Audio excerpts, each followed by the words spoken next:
नमस्कार, मैं हूं आपके साथ अंकिता पाल। बुलेटिन की शुरुआत करते हैं।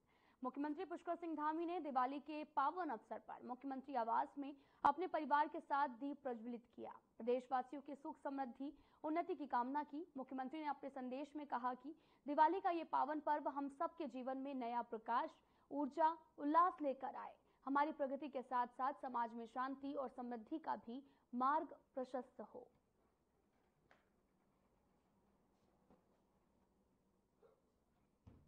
आपको बताते चलें कि सीएम धामी ने परिवार के संग दिवाली मनाई है। तस्वीरें भी आपको दिखा रहे हैं जो कि देहरादून से हैं, जहां पर सीएम धामी ने अपनी पत्नी के साथ पूजा अर्चना की और साथ ही देश की सुख समृद्धि की कामना भी की है। सीएम धामी ने परिवार के संग दिवाली मनाई है। तस्वीरें भी आपको दिखा रहे हैं जो कि देहरादून से हैं, जहां पर सीएम अपने परिवार के साथ दिवाली मनाते हुए नजर आए हैं।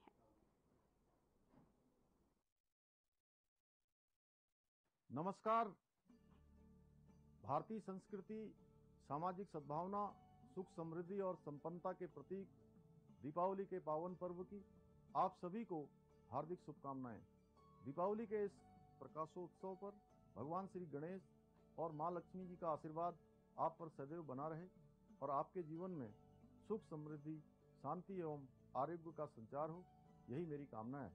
आदरणीय प्रधानमंत्री श्री नरेंद्र मोदी जी के वोकल फॉर लोकल के मंत्र को आत्मसात करते हुए इस दीपावली हमारे प्रदेश के स्थानीय उत्पादों को प्रोत्साहन देते हुए राज्य के लोक पारंपरिक शिल्पकारों की कला को राज्य ही नहीं बल्कि राष्ट्रीय एवं अंतर्राष्ट्रीय स्तर पर पहचान दिलाने के लिए पूर्ण मनोयोग से अपनी भागीदारी सुनिश्चित करें और खरीदारी करते समय अधिक से अधिक स्थानीय उत्पादों को प्राथमिकता दें। दीपावली का यह पर्व आपके जीवन में धन, वैभव, यश, ऐश्वर्य और संपन्नता लेकर आए। इन्हीं मंगल कामनाओं के साथ एक बार पुनः आप सभी को दीपावली, गोवर्धन पूजा, भाई दूज और छठ पूजा की हार्दिक शुभकामनाएं। धन्यवाद।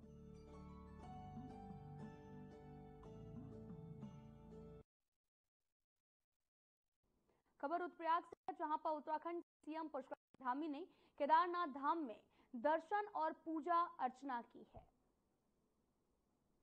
आपको तस्वीरें दिखा रहे हैं जो कि रुद्रप्रयाग से हैं, जहां पर सीएम धामी केदारनाथ धाम पहुंचे थे, जहां पर उन्होंने पूजा अर्चना की, देश की सुख समृद्धि की कामना भी की है और केदारनाथ धाम पहुंचे थे सीएम धामी।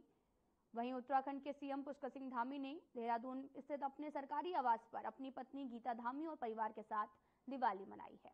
तो वहीं केदारनाथ धाम भी पहुंचे थे, जहां पर उन्होंने पूजा अर्चना की।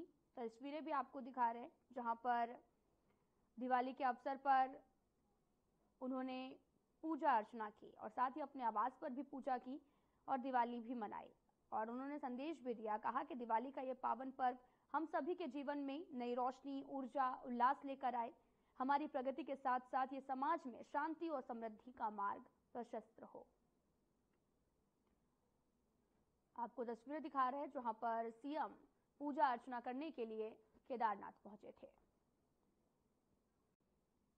38वें राष्ट्रीय खेलों की तैयारियों के चलते खेल विभाग में महंगे उपकरण और अन्य संसाधनों की खरीद चल रही है। ऐसे में अधिकारी भ्रष्टाचार में संलिप्त ना हो और ये भी ना हो कि आरोप के डर से काम ही ना कर सके। इसको ध्यान में रखते हुए रायपुर स्थित अंतर्राष्ट्रीय क्रिकेट स्टेडियम में खेल अधिकारियों के लिए प्रशिक्षण लगाया गया। विशेष प्रमुख सचिव अमित सिन्हा ने कहा कि जागरूकता के अभाव में अधिकारी भ्रष्टाचार का आरोप लगाने से डरे नहीं, बल्कि अपना काम ईमानदारी और नैतिक मूल्यों के साथ करते रहे।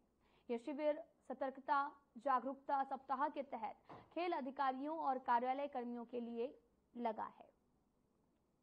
इसके जरिए युवा प्रतिभागियों को ईमानदारी, नैतिकता से कार्य करने के साथ साथ किसी दूसरे के भ्रष्टाचार में माध्यम नहीं बनने के तरीके सिखाए गए हैं।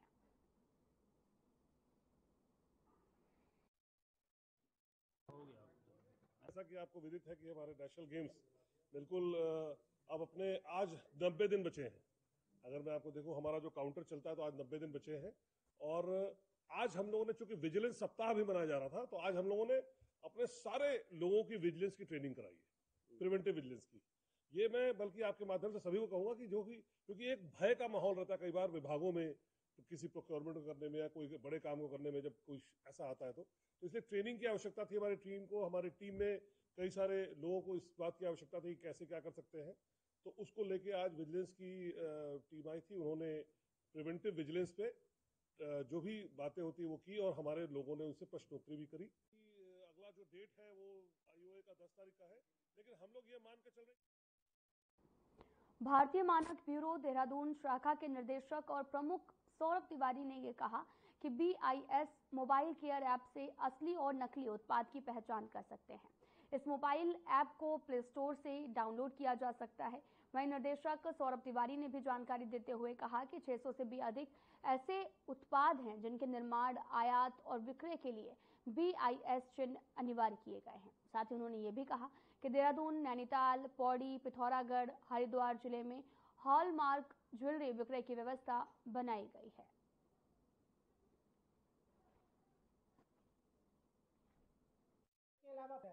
मैं आपको आज ये देखिए, जैसा कि हम सभी लोग जानते हैं कि अब एक फेस्टिवल सीजन चल रहा है, दिवाली आ गई है।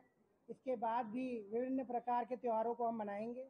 त्योहार में मुख्य बात जो सामने आती है कि हमारे जितने भी उपभोक्ता हैं, जितने भी लोग हैं, वो बाजार में जाकर विभिन्न प्रकार के प्रोडक्ट्स को खरीदते हैं। उत्पादों को खरीदने के बाद उनका उपभोग करते हैं। पर ये हमने पास्ट में देखा है कि बहुत से ऐसे उत्पाद उनके संज्ञान में आते हैं जो कि सब स्टैंडर्ड होते हैं, जो कि क्वालिटी जिनकी बेहतर नहीं होती है। तो आज भारतीय मानक ब्यूरो ने ये सोचा कि क्यों ना हम मीडिया के माध्यम से एक लोगों तक मैसेज दें कि जितने भी उत्पाद हमारे बाजार में उपलब्ध हैं, अमूमन सभी पर जो है भारतीय मानक ब्यूरो की मोहर आपको देखने को मिल जाएगी। विश्व धरोहर फूलों की घाटी को शीतकाल के लिए बंद कर दिया गया है। फूलों की घाटी राष्ट्रीय पार्क में दुर्लभ प्रजाति के वन जीवों, वन संपदा की सुरक्षा को देखते हुए पार्क प्रशासन द्वारा अभी 5 ट्रैप कैमरे घाटी के महत्वपूर्ण स्थानों पर लगाए गए हैं, ताकि इन कैमरों से घाटी में हो रही हर तरह की गतिविधियों पर नजर रखी जा सके। दरअसल फूलों की घाटी राष्ट्रीय पार्क हर साल 1 जून को खोली जाती है, 31 अक्टूबर को बंद कर दी जाती है।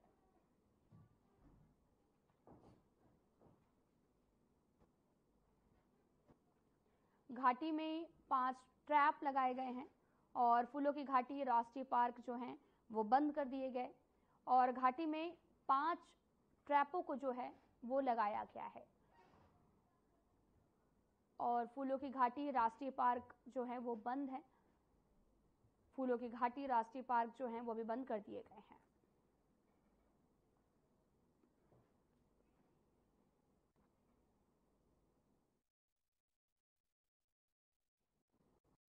फिलहाल यहाँ रुकते हैं एक छोटे से ब्रेक के लिए।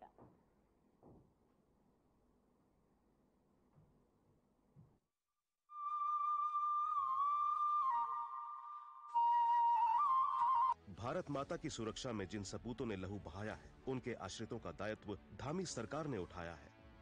मुख्यमंत्री पुष्कर सिंह धामी ने लिया है शहीदों के परिजनों को स्वावलंबी एवं आर्थिक तौर पर सबल बनाने का संकल्प, जिसके तहत सैनिक कल्याण की दिशा में कई प्रभावशाली एवं ऐतिहासिक निर्णय लिए गए हैं। सबसे पहले तो शहीद के परिवारों को मिलने वाली अनुदान राशि को बढ़ाया गया है, जिसके चलते अब बलिदानियों के आश्रितों को 10 नहीं बल्कि सरकार द्वारा 50 लाख की वित्तीय मदद दी जाएगी। इसके अलावा शहीदों के आश्रितों को सरकारी विभागों में नियुक्ति दी जाएगी। यही नहीं, सरकारी नौकरी के लिए आवेदन करने की समय सीमा को भी 2 साल से बढ़ाकर 5 साल किया गया है। मैं किरण रतूड़ी, शहीद श्री राकेश चंद्र रतूड़ी जी की पुत्री, मुख्यमंत्री श्री पुष्कर सिंह धामी जी का आभार व्यक्त करती हूँ, क्योंकि उनकी सरकार ने कहीं पर भी हमें अकेला नहीं पड़ने दिया।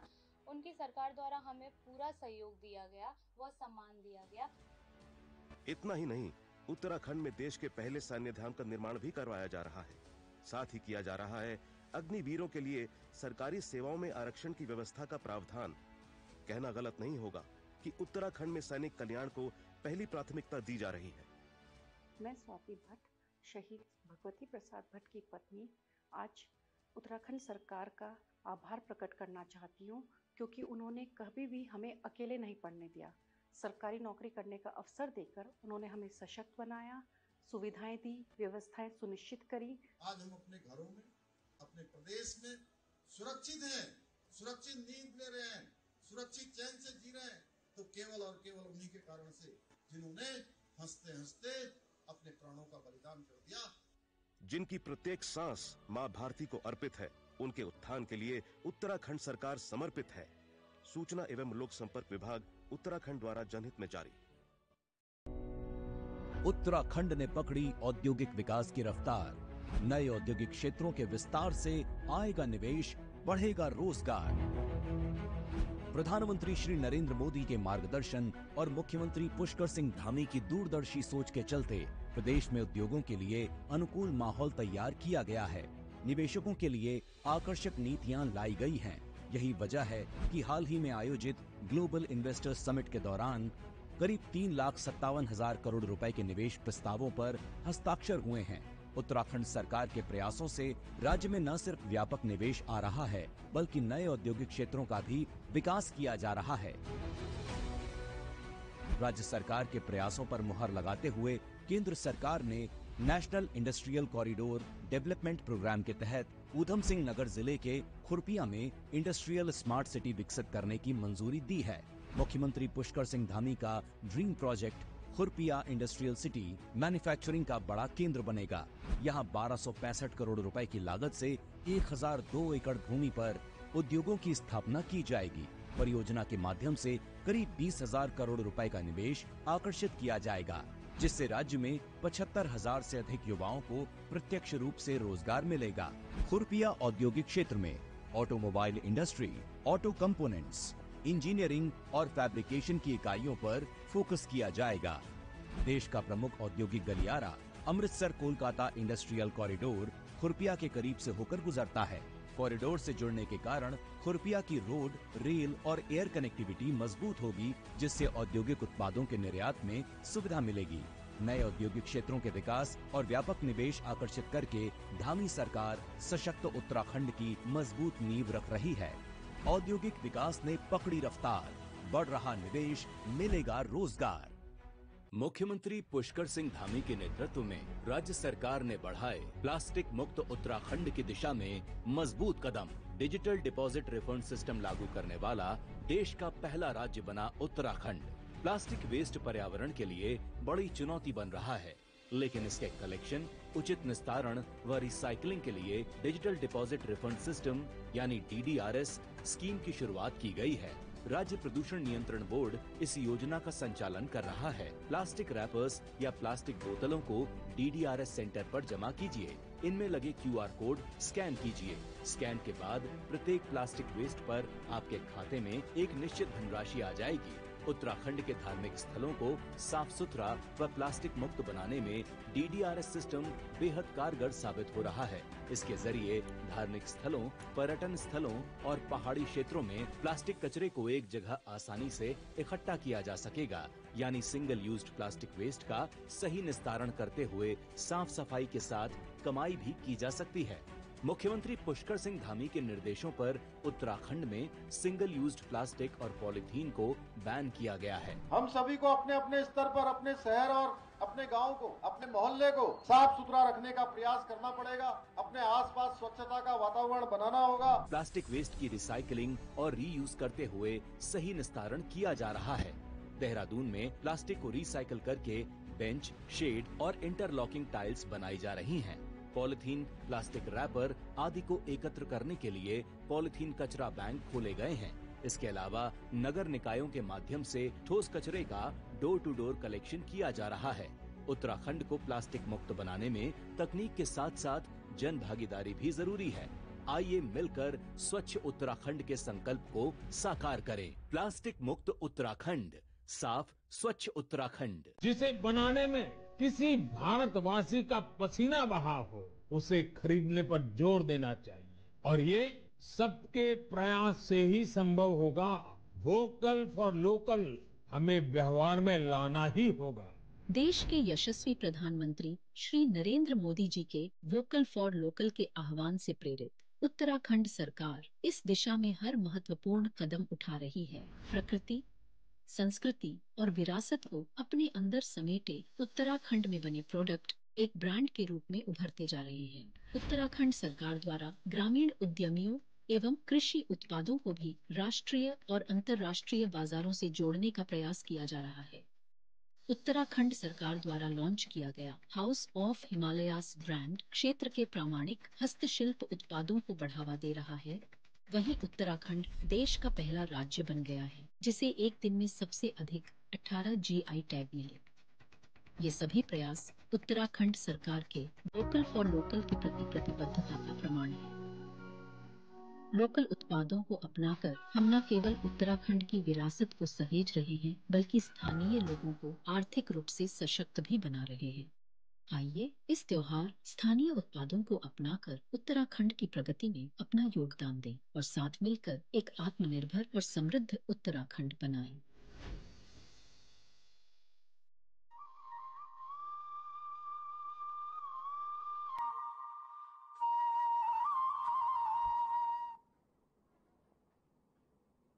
ब्रेक के बाद स्वागत है आप सभी का। रुख करते हैं खबरों की तरफ। खबर देहरादून से है, जहां पर उत्तराखंड बीजेपी केदारनाथ उपचुनाव में जीत को लेकर पूरी तरह से अस्वस्थ है। वहीं बीजेपी के प्रदेश महामंत्री आदित्य कोठारी ने प्रेस वार्ता में दावा किया कि केदारनाथ की जनता बीजेपी को भारी बहुमत से उपचुनाव जिताने वाली है। जनता विकास के मुद्दे पर मतदान करेगी और इस दौरान उन्होंने ये भी कहा कि कांग्रेस ने अभी से ही हार के बहाने भी तलाशने शुरू कर दिए हैं।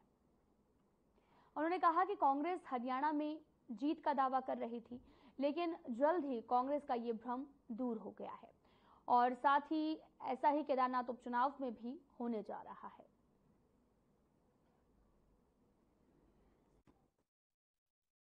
कांग्रेस जिस तरह से हरियाणा में प्रफुल्लित थी कि कांग्रेस की सरकार बनने जा रही है, शुरुआती रुझानों में उन्होंने देखा कि उनकी पार्टी आगे बढ़ती जा रही है और अचानक जब जो है उनकी पार्टी धीरे धीरे उसकी हवा निकलने लग गई और परिणाम पूरी तरह से भारतीय जनता पार्टी के पक्ष में आया, तो फिर वो चुनाव आयोग पर जो है आरोप लगाने लग गए, ईवीएम पर आरोप लगाने लग गए। ये तो उनकी प्रवृत्ति है, ये तो हमेशा हर चुनाव में करते आए हैं। केदारनाथ विधानसभा में भी उनकी स्थिति ऐसी होने वाली है जैसे हरियाणा चुनाव में हुई है।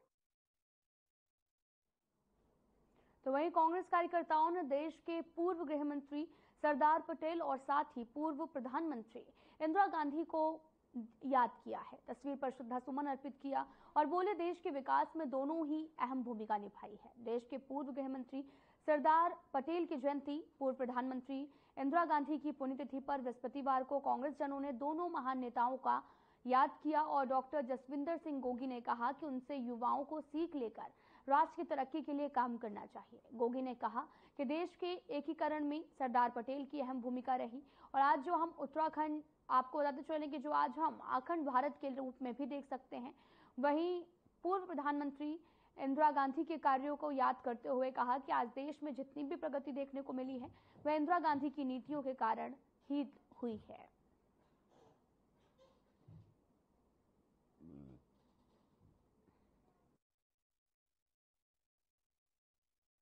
देखिए, आज इंदिरा गांधी जी का शहादत दिवस है और हमारे वरिष्ठ नेता सरदार वल्लभ भाई पटेल जी का जन्म दिवस है। तो आज के दिन हमारे जितने माननीय कांग्रेस समिति और कांग्रेस के हमारे जो साथी हैं, आज उनके जो जीवन मूल्य, जो जीवन संघर्ष उन्होंने किया है और जो आज हम लोग खुले वातावरण में सांस ले रहे हैं, जो योगदान उनका रहा है देश के लिए, आज उन लोगों में लोग श्रद्धांजलि अर्पित कर रहे हैं। उनके दिखाए गए जो नक्शे कदमों में चलने के लिए हम लोग ने संकल्प लिया है कि जो उन्होंने मार्ग दिखाया उस पर हम लोग चलने का प्रयास करेंगे।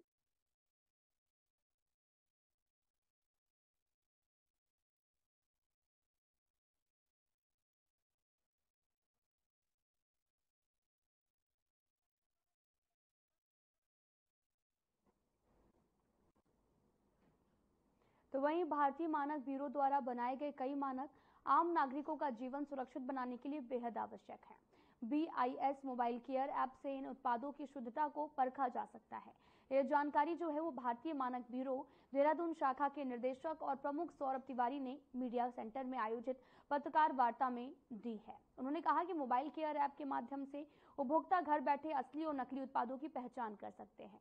मोबाइल ऐप को प्ले स्टोर से डाउनलोड किया जा सकता है। उन्होंने कहा कि त्योहारों के सीजन में विशेषकर सोना खरीदते समय उपभोक्ताओं को BIS हॉलमार्क जो है वो जरूर देखना चाहिए। हमारे देश में समस्त ग्राम पंचायतों का संवेदीकरण कार्यक्रम भारतीय मानक ब्यूरो ने शुरू किया सन 2023 के शुरू। वो संवेदीकरण कार्यक्रम किससे संबंधित था? वो संबंधित था कि कृषि क्षेत्र में जो भी कृषि उपकरण उपयोग में आते हैं, चाहे वो उर्वरक हो और उसके अलावा फार्म इम्प्लीमेंट्स के अलावा चाहे आपके भारतीय मानक ब्यूरो ने बनाया है, और अब हम लोगों ने ये बीड़ा उठाया है कि जितने भी प्रांत में स्टेट एग्रीकल्चर यूनिवर्सिटीज हैं उनको अपने संपर्क में लाके उनके साथ मिलकर उस पर काम किया जाए। 38वें राष्ट्रीय खेलों की तैयारियों के चलते खेल विभाग महंगे उपकरण और अन्य संसाधनों की खरीद में लगा हुआ है, और ऐसे में अधिकारी भ्रष्टाचार में संलिप्त ना हो और ये भी ना हो कि आरोप के डर से काम ही ना कर सकें।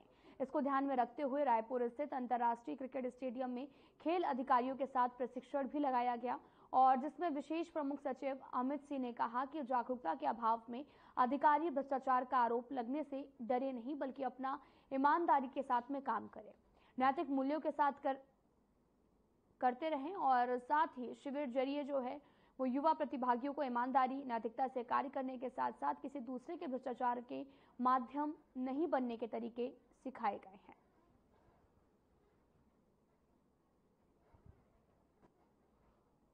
जैसा कि आपको विदित है कि हमारे नेशनल गेम्स बिल्कुल अब अपने आज 90 दिन बचे हैं। अगर मैं आपको देखूं, हमारा जो काउंटर चलता है तो आज 90 दिन बचे हैं, और आज हम लोगों ने, चूंकि विजिलेंस सप्ताह भी मनाया जा रहा था, तो आज हम लोगों ने अपने सारे लोगों की विजिलेंस की ट्रेनिंग कराई है, प्रिवेंटिव विजिलेंस की। ये मैं बल्कि आपके माध्यम से सभी को कहूंगा कि जो भी, क्योंकि एक भय का माहौल रहता है कई बार विभागों में, तो किसी प्रोक्योरमेंट को करने में या कोई बड़े काम को करने में जब कोई ऐसा आता है तो इसलिए ट्रेनिंग की आवश्यकता थी हमारी टीम को। हमारी टीम में कई सारे लोगों को इस बात की आवश्यकता थी कि कैसे क्या कर सकते हैं।